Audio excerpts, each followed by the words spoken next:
Hello everyone, this is Richa before you and I welcome you all at Splendid Talks. I hope you people are safe and sound at your home. Guys, आज का हम लोग session शुरू करें उसके पहले I just wanted to say a big thank you. आप लोगों ने आज मेरा पहला ब्लॉग और आपको पता है मुझे बहुत डर लग रहा था ब्लॉग बनाने में कैसा बनेगा क्या बनेगा but I thought let's make it and thank you for supporting me. And let's begin with the golden rules of the grammar. तो आज का हमारा जो सेशन है वो बेसिकली हमारा बेस्ड ऑन है किस पे, प्रोनाउन पे आज हम लोग काम करेंगे. और ये सेशन शुरू करने से पहले दो तीन बातें जो मुझे आपको बतानी है. सबसे पहली बात, हम लोग कोई भी सेशन इस तरीके से नहीं शुरू कर रहे हैं जैसे बेसिक जो रूल होते हैं नाउन, प्रोनाउन, एडजेक्टिव, एडवर्ब, जिसके भी जो भी चैप्टर्स हैं हमारे ग्रामर के वो हमें बताए जाते हैं और या फिर वो आपको किसी ना किसी बुक में मिल ही जाएंगी.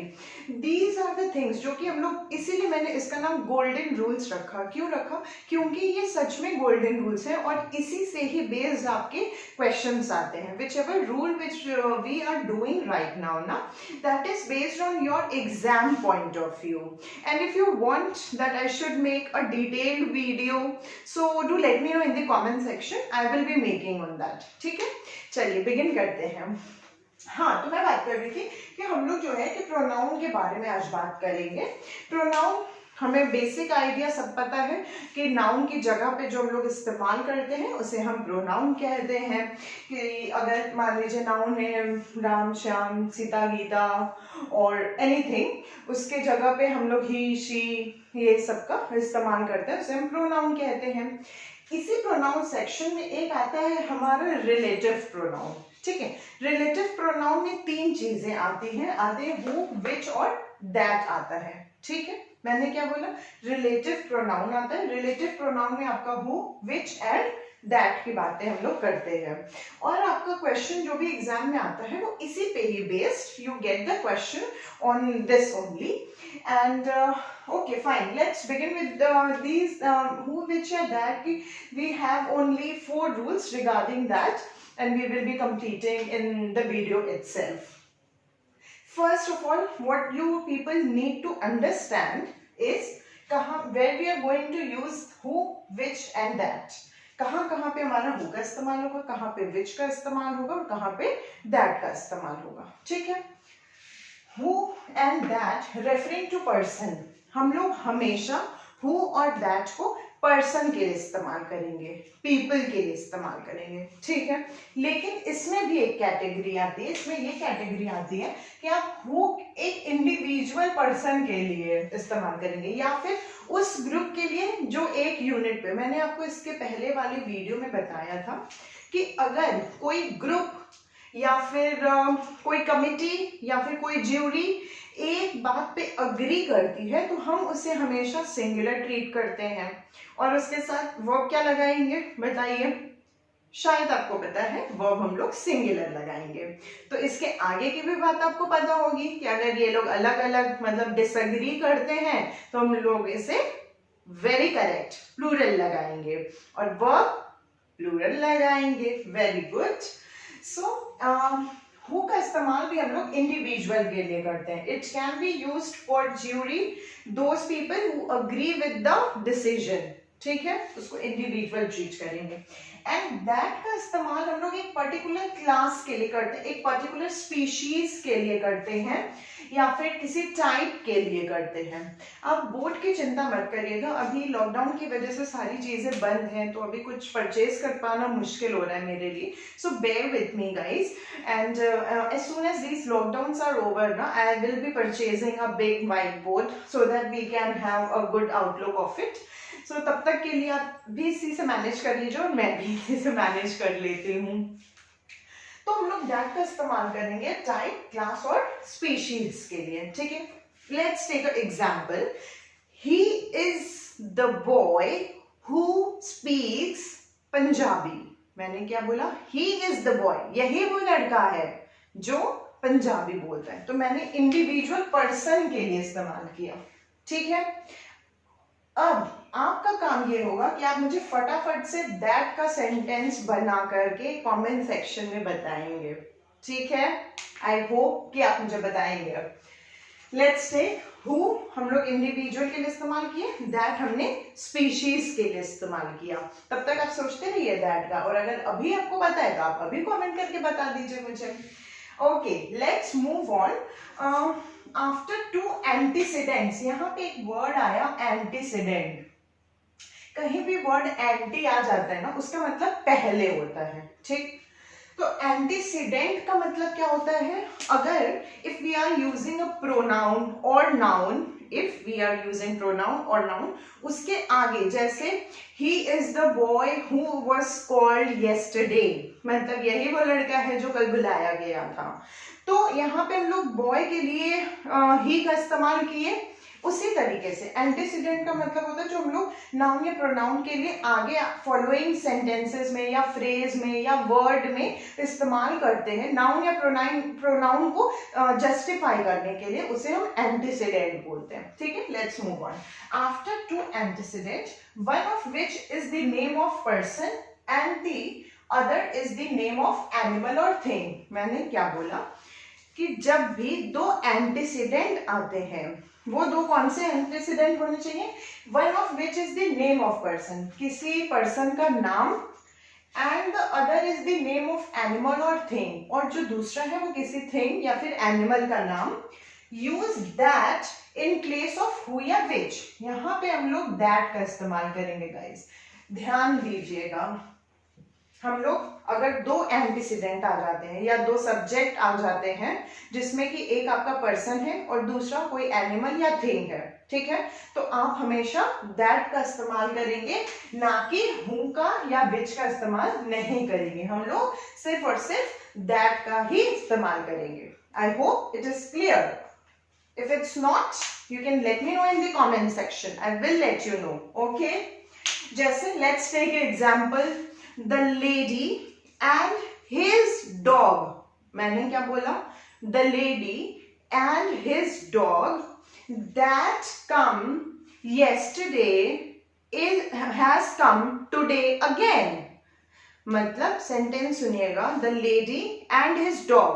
The lady आया person, and his dog animal का नाम आ गया, that had come yesterday जो कि कल आए थे, has come today also, आज भी वो लोग आए हैं। तो हमने किसका, यहाँ पे हमने ना कि who का इस्तेमाल किया ना ही which का इस्तेमाल किया, इस सेंटेंस में हमने that का इस्तेमाल किया। Your homework will be to make such sentences at least 2, 3, 5, minimum 3 तो होना ही चाहिए। It will be beneficial for you and for your exam point of view also। ठीक, इज इट क्लियर? मैंने दो बातें आपको, सबसे पहली बात क्या बताई, हु और दैट का इस्तेमाल पर्सन के लिए करेंगे, हु का इस्तेमाल इंडिविजुअल के लिए करते हैं, दैट का इस्तेमाल किसी एक पर्टिकुलर क्लास के लिए करते हैं, या स्पीशीज के लिए करते हैं, या टाइप के लिए करते हैं, किसी भी चीज के लिए। नेक्स्ट मैंने क्या बताया आपको कि अगर दो एंटीसीडेंट हैं जिसमें कि एक पर्सन है और दूसरा जो है हमारा एनिमल या थिंग है, तो हम लोग दैट का इस्तेमाल करेंगे, हु और विच का नहीं करेंगे। If you are liking this video guys, please turn the black from blue, share this video so that जो लोग अभी कंपटीशन की तैयारी या फिर घर पे बैठे हैं, उनको ग्रामर सीखना है, उनको भी ये वीडियो मिल सके, उनको भी कोई फायदा हो सके, क्योंकि sharing is caring. Let's move on. अब हम लोग दैट का इस्तेमाल और कहाँ कहाँ करते हैं।